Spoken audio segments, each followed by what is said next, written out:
All right, your next assignment, there'll be a two-part assignment. I'll make this big so no one misses it. Okay, you don't get no points for doing this one. Not a single point. Come on, I literally gave you everything. You need the grade. You need the grade. Okay, so your requirement is to install Ruby and follow along with all the steps I did and just show me, change them slightly so I know you did it so you can't copy the slides. Then add your name or something like that. Then as long as you do this part, then when you do part 2, you can get credit for it. You get the proof. Okay. If you skip any part of part 1, you will not be allowed to do part 2 and you get a 0. The reason I did that is, y'all did Ministry 1, correct? Yes. Last semester, I didn't require it. I said, here's how to do it. Here's part 1, or maybe it's the semester before that. Here's part 1. You still require it. You just didn't put it in. Well, the problem was people didn't do it. And then people go to do part 2. I can't figure it out. I'm like, was part 2 not exactly the same as part 1? It was. And if you watch the video, the Metasplay walkthrough, I actually walked through that machine you just used. I mean, literally, that video was the same machine. So by making you do part 1, it was easier to do part 2. And by doing part 1 here, at least I know you're going to have Ruby installed, and you're going to be at least ready to do something with the next one. And it's not hard. Okay? Sound good? Is everybody happy with that? Pretty simple. So what you're going to do is you're going to put it in the Dropbox for part 1.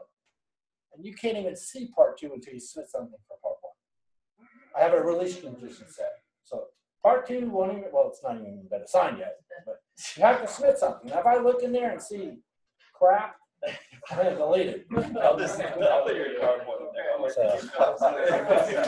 Just make a Word document, please. Just a single Word document. Some of you, I don't know which class it was in. Yeah, Metasploit.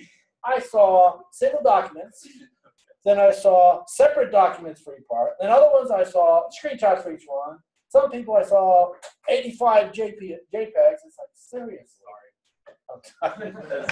Just give me one Word document. Just if you want to do all of it on one screen, that's awesome. If something involves screenshots, I always put them into a Word document. Like put all Yeah, the Word document and they just send. That's perfect. Then you have to submit one file. You literally can type all those Ruby commands on one little screen. There's only what, 10 of them? Then submit that in one screenshot. Your screenshots said like 45. Well, that's because I did the install. As long as don't do the install. Those can be chain commands. Just the result. Actually, you kind of are at the end. Remember at the end we were doing the dot. You just have to put a dot in something. Yeah. The way that works, the first command is passed to the second command, then that result is passed to the third command, and that result is passed to the fourth command. So yes, you can chain them like that. But, if you're creating, a variable called my names equals Ken, then I guess you could do my names equals Ken dot reverse.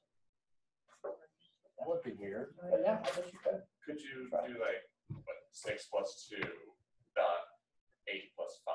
No, because then they would try to take the results of 6 + 2 and send it over to 8 + 5.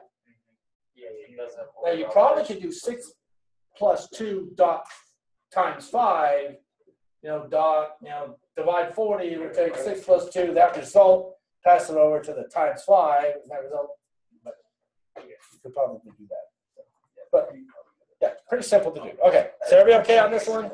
You got till next Wednesday to do it. I'm sorry I didn't get the rest of it finished, but I got business to do. All right, give me something to do.